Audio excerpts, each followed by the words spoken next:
রাক্ষস সিনেমাটি হিট দেওয়ার পর থেকে অহংকারে যেন পা মাটিতেই পড়ছে না নায়ক সিয়াম আহমেদের।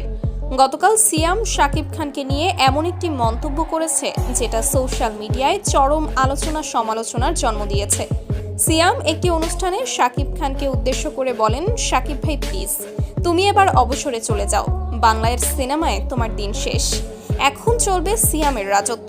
যদিও সিয়াম এটা মজার ছলেই বলেছে, কিন্তু দর্শক শাকিব খানের ভক্তরা এটাকে সিরিয়াস মন্তব্য হিসাবেই ধরে নিয়েছে। তাই সোশ্যাল মিডিয়ায় সিয়ামকে তুলোধুনো করছে শাকিবের ভক্তরা।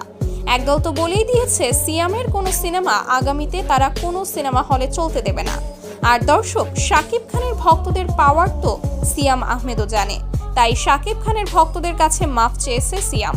সিয়াম বলে, শাকিব খান আমাদের মেগাস্টার, তিনি নিজেই একটা ইন্ডাস্ট্রি, আমি যেটা বলেছি ফান করে বলেছি, আমি শাকিব ভাইয়ের ভক্তদের কাছে মাফ চাই।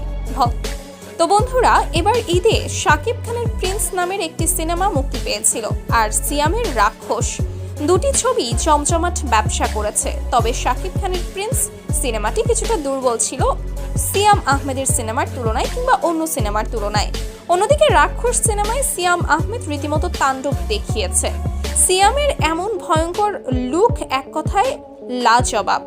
সিনেমা হলে যেন আগুন ধরিয়ে দিয়েছিল সিয়াম আহমেদ। কিন্তু দর্শক, একটি সিনেমা হিট দিয়েই কি সিয়াম আহমেদ এত বড় নায়ক হয়ে গেল যে শাকিব খানের সাথে সে তুলনা দিতে পারছে? প্রশ্ন থাকলো আপনাদের কাছে।